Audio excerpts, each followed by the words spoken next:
Hello. So we're talking a little bit about Google Classroom today.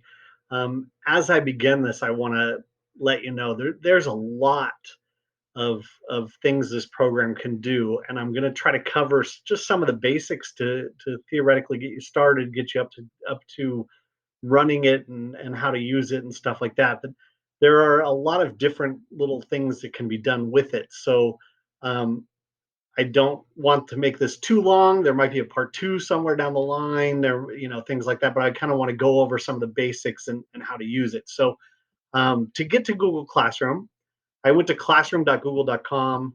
You can also get there from the apps menu. It looks like this little guy right here with the chalkboard and the person. That would be the classroom. You can also get to it from your class link. So if you click that button, it'll take you to classroom.google.com. If you have never signed in before, and I can't show you this because, of course, mine comes right up, but if you've never signed up before, the first thing it's going to have you do is sign into your account. And then it's going to ask you, are you an educator or you're a student? Please select the right one. If you select the wrong one, it has to be reset at the district level, and it's going to take time to get that done. So you want to make sure that you check you are an educator, and then you'll be able to come in. When you first come in, you'll notice all these different tiles right here. Each one of these is a class that's been set up. Okay. Um, you probably will not have any tiles because you haven't set up a class if you haven't used it before. So the first thing you're going to want to do is click this plus button. Okay. You're going to create a class. So I'm going to click that so you can kind of see what happens. You're going to click create a class. You can call it, let's call this period one, assuming I'm doing social studies. If you're a elementary teacher, it might just be Mr. Zahn's class, your homeroom class. You could have several different classes, although it might, if this is your first time doing it, you probably just want to make the one class and make it easy. If you're a middle school teacher, you need to do one per period. It'll make your life a little bit easier. When you post, you can post to multiple classes. But for elementary teachers, I would tell you do one class and just keep it that way. Okay. You can put a subject for middle school, a room number if you want to put a new room number, and then you hit create. And you will see that what happens is you get, in a little while, it's creating, it's going through its process, a period one class. I'm going to come back to my class list here. You'll notice I now have this new period one class that popped up. Inside that class, the first thing you need to know is there is a code. This is what the kids need to join your class, that code. That's called the class code. Each class has a class or a code. Each class has a code. So I'm going to come back out here, and the kids, what they'll do is hit this plus button and join a class right here. When they click join a class, they're asked to put in that class code.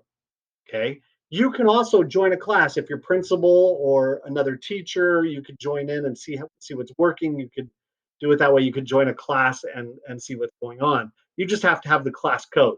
Okay. When you put in the class code, they would hit this join button.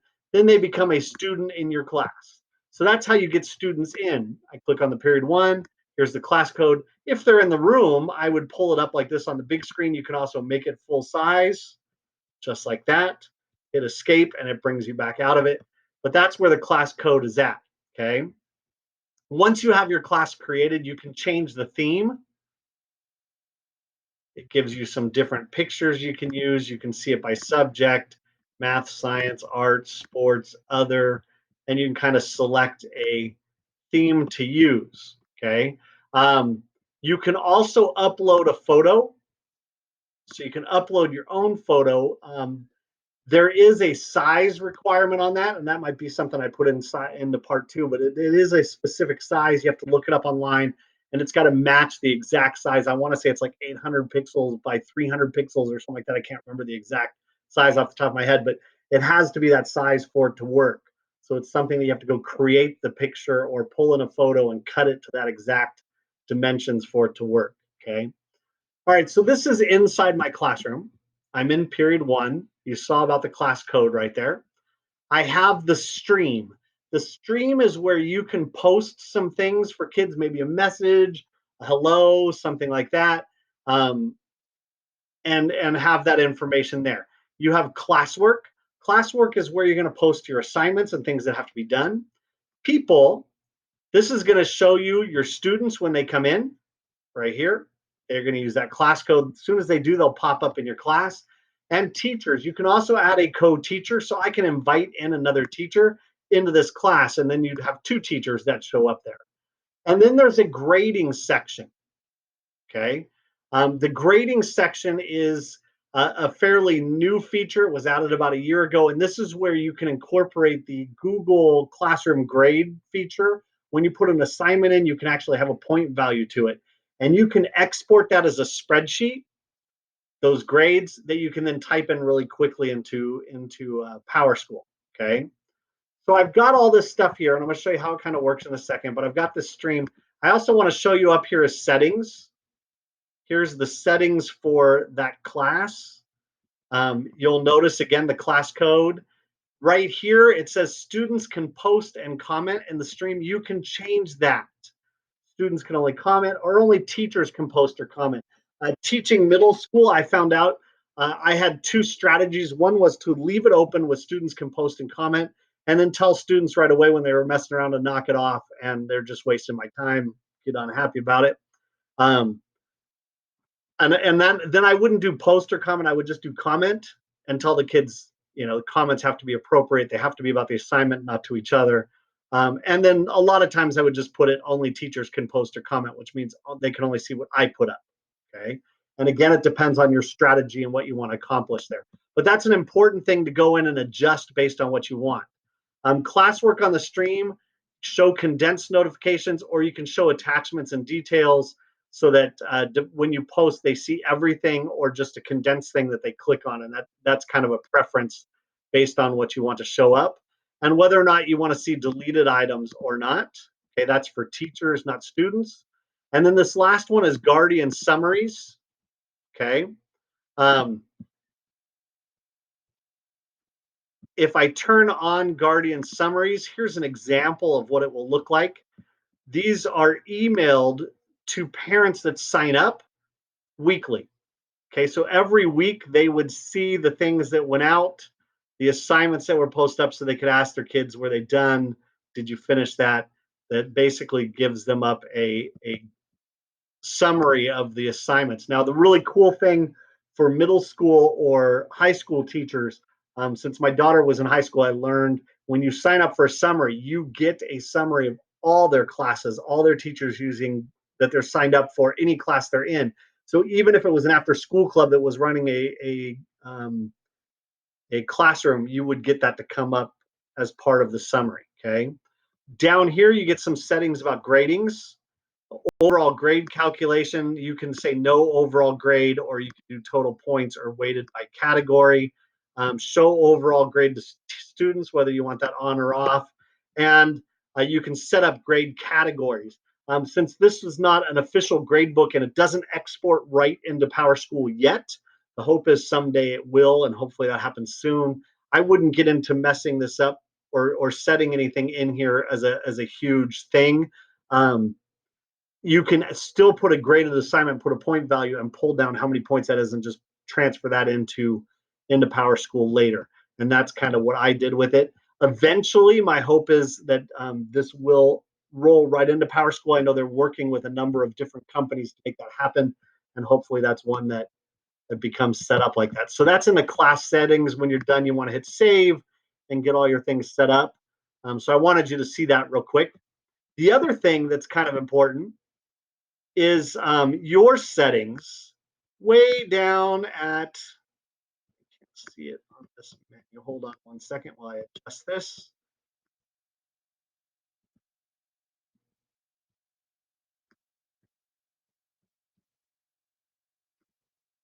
Way down here, there's a little settings button. Okay. If you click on that, right here, you can turn on or off email notifications. Okay. You can turn on and off comments on your post, whether or not you want to see them, comments that mention you, private comments on work, whether or not, basically this is going to send you a notification anytime these things happen. So it's really kind of important to know what you want notifications for and how often you want them. So an example of this, when I was in my classroom and I had a class and I left on comments, I totally forgot to come in and turn them off. I had the kids the first time they were able to comment, of course they messed around and I got something like 50 comments and they were all stupid. They'd type in one letter or 5 letters. Oh, this is funny. But it set off my email notification. I had about 50 emails and 50 notifications that popped up on my phone. So of course that made me unhappy, and the kids heard about it later because I was at a conference that day and was getting email notifications on a constant basis. Um, so you can, classes you're enrolled in, classes you teach, which kind of notifications you want. And down here, you can turn on and off by class. So I can come in and say I want notifications for this class, but not these classes. And you can turn on and off which ones you want notifications for. Okay. So that kind of helps you out as far as getting notifications and how that's going to work. And that is over on the 3 dot menu, way down at the bottom, the settings feature. Okay. So I'm going to go back into period 1. You'll notice that I use this left-hand side. If you click classes, it will bring you back to the main thing where you see all your classes. You get to period 1 that way. You can also click right here and just go to period 1, and it brings you inside period 1. Okay. So now I'm going to show you posting a little bit. So right here, I'm going to share something with a class. This is for period 1. All students, if I had students enrolled, I can check or uncheck. So it goes to select students. So you could have groups inside a period. I've also had some teachers set up like reading groups where they're different classes. So the kids will have their main class and then different reading groups for a class. I've seen that done in elementary school. Or you can come in here and select this to go to 5 students, depending upon how you want to do that. And so I can type something up. Saw this great thing about zoo webcams. Here you can go watch live animals in their zoo habitat. Okay. And then I can add something to it. I can add something from my Google Drive. I can add a link, which is what I would do in this case. I can add a file, anything on my computer, or I can add a YouTube video that I want them to watch. Now, this is not an assignment that's going to be graded. So this is just kind of like an announcement in the stream, something I want them to know about. When I'm ready, I can post it, or I can schedule it to come up at a certain time. So I might schedule an announcement to go in Monday morning, might have a video I recorded. It might be an announcement for Monday. Hey, this is coming up. Here's your Monday announcement. I can save it as a draft to post later because I want to add to it or work on it later. So in this case, I would save it as a draft because I don't know the web page off the top of my head. I have to go look it up, get it, and then come back and add it as a link right here. And I'm just going to type in some weird link right now so you can see how this happens. I'm just going to go to Google, add link. And now you'll notice down here, when the kids get this, that's what they see. They can post on this or click on it and go up. So when I'm ready, I just post it and you will see it pops up in the stream that Marshall Zahn posted something at 7:09 p.m. and you can click right here. If the kids have the right to comment, they can come in here and actually type in a comment. Hey, this is really cool. Thanks. Or, my kids' comments right there, 5-letter D's or random letters like this that they would just post up, and that's what made me angry. Or you can come in and add a comment back to them. Hey, I hope you guys maybe check out the otter one. It was really fun to watch or something like that. Okay. So you can add to it. Once that's there, you can still go and edit. You can copy the link or you can delete it. So let's say this assignment, this is only up here for a week. You decide I don't need that announcement anymore. You click delete. All comments will be deleted. Yep, that's gone. I don't have to worry about that anymore. So if your stream starts to get crazy, you can go through and delete things. I know a lot of people don't like to delete. They like to leave stuff up for the whole year. It does kind of get crowded and stuff later on if you do that. All right, so we have classwork. Classwork is where you're going to create assignments. You'll notice right here there's a class drive folder. I generally tell people not to go into that folder. The reason is if you go in and delete something or move something, it's going to affect maybe something that went up to the kids, or one of the kids' assignments could get lost, things like that. So generally, it becomes a nightmare area, and I try to stay out of it. You can see the kids' work from the classroom. Okay. I also have Google Calendar. Anything I post with a due date shows up on Google Calendar. It does create a Google Calendar specifically for the classroom. So if I come and I show you my calendar right now, calendar, and I look at my calendars, you'll notice there's a period 1 calendar right here that's been added. Okay. I, of course, can turn that on or off, but if there's a due assignment and I have it turned on, so this calendar right here, when I click on it, you'll notice there's an assignment library story time right here that pops up on my calendar because that's due today. Okay. For period one, there's no current assignment, but if there was, it would pop up on the calendar if something was due. This one right here, the Newslia test, there's an article that's due tomorrow. So those pop up on the calendar to show the kids on Google Calendar, if you teach them that, or you, what's coming up. You can turn those on and off so they affect your calendar or not. Okay. Um, Let me get back in here to period one. So we're talking about classwork. Here's where you can create an assignment. This is where you're going to attach work, attach things like that for kids to do. So I'm going to create an assignment. You'll notice there's quiz assignments, there's questions, there's material, there's reuse posts, and there's topics. Let me talk about topics first. Topics are a great way to stay organized. So I can come in here and create a topic, and I can say videos, an ad. So in my classroom now, there's a video topic. Any assignment that I create that I put under that topic, if the kids click here, they'll see all of those video topics. Okay. If I create multiple topics, so maybe one's math, one's social studies, one's science, as I post things up, they would go to that topic so the kids could click and see past assignments under that one topic. It's kind of helps you stay organized, helps the kids stay organized, help them see things. It also lets you put up things in assignments that might be specifically for parent communication or videos that they might want to watch later, things like that. You can put it under a topic. The kids can come click there and find all of those things. Okay. So I'm going to come back into classwork for a second and click create, and I'm going to create an assignment, regular assignment. This is something the kids are going to do. So I'm going to say complete the Google Slides assignment. Okay, that's the title. I might shorten that and just say Google Slides assignment 1. Okay, then I'm going to put instructions right here. Complete the entire course slide template on earthquakes. Okay, so I've got that there. Now I can either create something that they're going to use, or I can just add. So I can click add something from my Google Drive. And let's say that I had an earthquake template. I don't, but let's say that I did.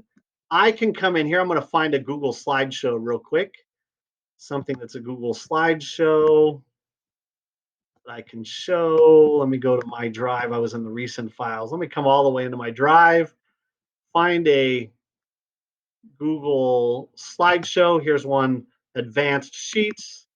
I'm going to click that. And now I've got this up here and I have some options with this. Students can view file. That means students can only watch it.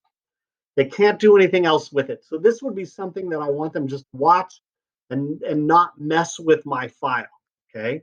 If I click this down arrow, I can say students can edit the file. Now, this is the biggest problem right here usually that happens. If I select that, all the kids are working on the same document. Okay, so if I have 30 kids in my class and I click this, all 30 kids would be working on that one Google slideshow. That could become crazy. Now, it works really cool if you want to try something where they each have one slide to complete. But again, teaching middle school, I found that some kids found it fun to go mess with other kids' stuff, and it caused a lot of drama and problems. So it just depends on your class and what they're used to and how they work with it. So you can select that if you want them all to work on one document. It was not one I used very often. I usually did view, or this one right here, which is make a copy for each student. That's kind of like handing out a piece of paper to each kid. If I click make a copy for each student, when I post this, each kid has their own Google Slides. If it was a doc, their own doc, whatever it is that they would work on. Okay. So it depends on what you want them to do with it. Now, here, this is also important. If I do view a file and I post this, I can't go back and change it to each kid get a copy. That change cannot happen later. You would have to delete the assignment and come in and redo it, remake it, put it back up, and say make give each kid a copy. If I post it with students can edit file, I can come in and change it to students can view file or vice versa. But I can only use this one, make a copy for each student when I first post the assignment. Okay. And don't panic. Everybody who's ever used Google Classroom, including myself, everybody at some point does the edit thing, and you have all the kids working on one document and they start screaming at you, delete it, tell the kids, wait a minute, set it back up. It only takes a minute, repost it, make a copy for each student and tell them, okay, go back in, click on that one. Okay. It happens. So this is for period one, all students. I can come in and say that this is going to be a 10-point assignment. If it's something I'm posting up just for them to look at, it might be ungraded, and I can give it a due date. Okay. So right here, when I click on this, I get a calendar. I'm going to say this is due on the 8th. You can give it a time if you want to be super specific. You can put it with a topic. So I could say this is with videos, or I could say this is a social or science topic, because I said it was earthquakes, that this would go with science. So I can create a science topic that would fall under. I can put in a rubric if I wanted. And this little guy right here, originality reports, this is relatively new to Google. This is something that you have to go in and opt into at the moment, but basically it looks for, and I think every teacher can only do 3 for the year. But it looks for whether or not the kids, when they write something, it's in their words and not copy and pasted from the internet. So that's something that is a great feature for you to try and use every once in a while when you want them to do some writing. Let them know, hey, I'm going to be checking, making sure this is all your work. Okay. Up here now, I can assign it, I can schedule it, I can save a draft. So I'm just going to assign this up. It's all ready. It's going out for all the kids. And now inside Google Classroom, in the assignments, as soon as it thinks, there's a Google Slides assignment right here. The kids will see this. If they want details, they have to click into it and they'll see their actual slideshow. Theirs shows up as names. And I want to show you how that kind of looks. So I'm going to borrow a teacher's class for a second. And I'm going to come in here for 1 second. And I thank this teacher for letting me co-teach with her. But here is a place where she posted an assignment for students. Okay. I'm going to go into that assignment and let you see what it looks like from the teacher's perspective with the kids' posts in there. I can see each kid that it was assigned to them, and you can see these attachments right here. If I click on a kid, it is going to show me their actual work. So if they've changed things in here, I can actually see it. If they were writing on a Google Doc, I can actually watch them write right here kind of live. It's like a live view of the document. So it shows you what they're doing. You can see if they started, have they done anything with it. You can come in and click these things. Over here, I could put a grade in for this kid. Okay, I can come in and say they got 100 points or 10 points or whatever it is for that assignment. Okay. Typically, when kids are done with an assignment, they will have a Turnitin button that shows up on their screen. When they turn it into you, it's going to look even different.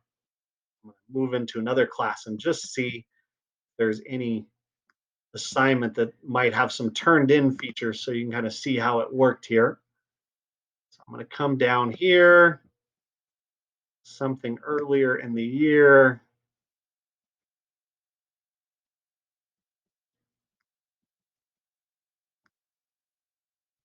Click on this. So you'll notice 2 turned it in, 22 assigned, 6 were graded. So some of them had it assigned and did it, but didn't turn it in. What you want to see when the kids hit the turn it in button is that 30 of them or whatever you've got have turned it in. Okay. That's just a learning factor for the kids. I know even with middle school kids, there were times I had to come in, I'd have 28 kids in a class and it would say 25 turned in, and the other 3, they would have done it. They didn't turn it in. It will show up where you can open the assignment and see the work. If it's turned in though, and I click here,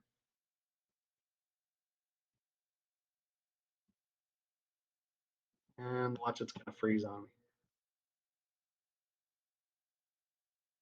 Okay, there we go. I can see the ones that are turned in. I can look at them. So I can come in and open the kid's assignment, give it a grade, say comments. There's private comments, a spot that I can put comments to them. and then I can actually return it back to them. Up here, there's a return button right here that pops up. The cool thing about that is that I can return it and tell them to fix something. Okay. Or if I put a grade on it, as soon as I return it, they see the grade. Okay. So that's kind of a cool feature. It moves it then back to the kids. They can come in. You can say, hey, I want things in complete sentences. Go change it. You can return it. They can then fix it and then submit it back to you again. So that's kind of a nice feature there, that return button. That again is a new feature this year that the Google Classroom added. So I'm going to come back into my period one, and I've posted up this assignment right here. You saw that I made. I can edit it. I can copy the link. I'm going to come back into Classwork. I'm going to talk about the other ones that you can do. Okay. So create a quiz assignment. That's going to be kind of a lesson in itself. So it's going to be a whole different Google thing. I'll have to do one on quiz assignments. But that basically is creating a self graded quiz using Google Forms.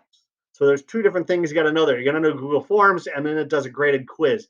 But it's kind of a cool feature, and it really only self grades for multiple choice. If you want a self grading one that gives you a score, but it will let you create like a 10-question quiz or a 5-question quiz, put it out there. Kids take it real quick, and they get a score back right away. I can ask a question. If I do a question, you'll see what happens here. It pops up where I can type in an open-ended question. Okay. And then the kids have a short answer thing that they can just, this basically lets them type in a short answer to just my one question. It's a great thing for check for understanding, see what they know, something like that. You can post this up real quick. Tell the kids, hey, I just posted the question. I want you to go answer. Okay. You can make it graded, make it 5 points, give it a due date. It's due today. Get through with it. Students can reply to each other. I can uncheck this. Students can edit answer if I want them to go back in. And then I just ask the question. It pops up right away in Google Classroom. Okay, and lets the kids go and answer that question. I can create material. So this is not a graded assignment. This might be something I just want them to look at or read. It might be some PDFs, something like that they have to read. It might be a link that I want them to go to. It could be some YouTube videos I want them to watch to discuss in math the next day, something like that. That's called a material assignment. So it's not going to be an actual grade. Over here, you'll notice there's no grade associated. It's not anything they have to do other than maybe read or something like that. Okay. And then the last thing is I can reuse a post. Now, the cool thing about that is reuse a post. I can use something from a previous class or another class in this one, or even a class from last year. So I'm going to come in here and see reuse a post, and it'll ask you to select classes. It's thinking really hard tonight, slowing me down here. You can select any of your active classes. So it might be something that you go in, it's a period one and you're going to take something for period three and throw it in there. You can just reuse the post and it shows up. Or it could be something from an archived class as well, a class that you did last year, you can post stuff up in there. Okay. And since that was going slow, I didn't want to wait for it. Let me see if I try one more time, if it pops up quicker. It doesn't look like it's going to. Oh, there it is. Popped up quicker that time. So I can come all the way down here. You'll notice all of this stuff that's archived, even from 2015. I could say, oh, I want to post something I did in 2015. I click on here, and that one was yearbook, didn't have any posts that year. So let's try 2016 computers, and any of these things, I can reuse that post. The business letter right here, I can say I want to reuse that, and it'll pop up in this year's Google Classroom, and then I can look at it, change it, edit it. Okay, so it's kind of a cool feature, the reuse post. The People tab. The People tab is where the teachers and students show up. The students will show up automatically if they're invited with a code. Once the students are in there, let me come to another classroom real quick, one that I have some students. I'm going to go into this one this time, where I know there's some people. Click on people. So I've got these teachers and I got these students. Right here, I can invite guardians in. So if I click this, I can type a name or email and invite the parents in. This is how those parents will get summaries. Okay, so I can invite parents in to come view this. Now, here's one of the sticking points with Google. This does not work well with a Yahoo email or it really wants a Gmail for it to work. So at some point you'd have to tell parents, I can invite you in, but it really only works with Gmail, works efficiently. for them to see and do everything. It does send out those notifications. It will send them to a Yahoo email address, just the notification. Um, but it looks better. It comes out a little cleaner with Gmail. So Gmail works better. You can use other email addresses for the summaries and stuff, but when they first come in, it's a little hiccupy on setup with a different email address. Okay. But that's how you invite the parents in. I can email the student. We can't do that in our district because kids don't have active email addresses. If this was a classroom for teachers, I can email them, they'd get that email. Okay, students will not get the email. So if you select this little button right here and say email, it's not going to work in our district. If you were doing high school, realize the privacy law says you have to be over 13 to have an email address, which is why they're not active in our district. But there is that nice feature. If it's something with teachers, you can email them all, get a quick email out, and send it that way. And then your grades. Your grades do show up in a. See if this has any graded assignments here that are going to pop up for us or not. Boy, everything is not working quickly today. So here you can see turned in. If it was a graded assignment, the grade would actually be on there. If it was something that there was a grade. You can see if it was turned in. And if you put a grade on that assignment, it would all show up right here, like 10 out of 100 or 10 out of 10. And then you can actually print this out and then enter it into PowerSchool or have a split screen and put it right up here where you can transfer those grades into PowerSchool. Okay. Like I said, the hope at some point is you can export this right into PowerSchool. So any grades you do here would show up. So that's kind of the basics of Google Classroom. Like I said, there is a whole bunch more that I can get into. Um, there's a whole to-do section and some other things that you might want to learn about at some point. But I wanted to get you the basics in this one, get you up and rolling and stuff like that. So that's kind of how Google Classroom works. Um, I will tell you, I'm looking at doing a two, especially with that quiz question, things like that, and showing you some other features. So hang in. We might have a part two at some point. Hopefully you learned something and it helps you out.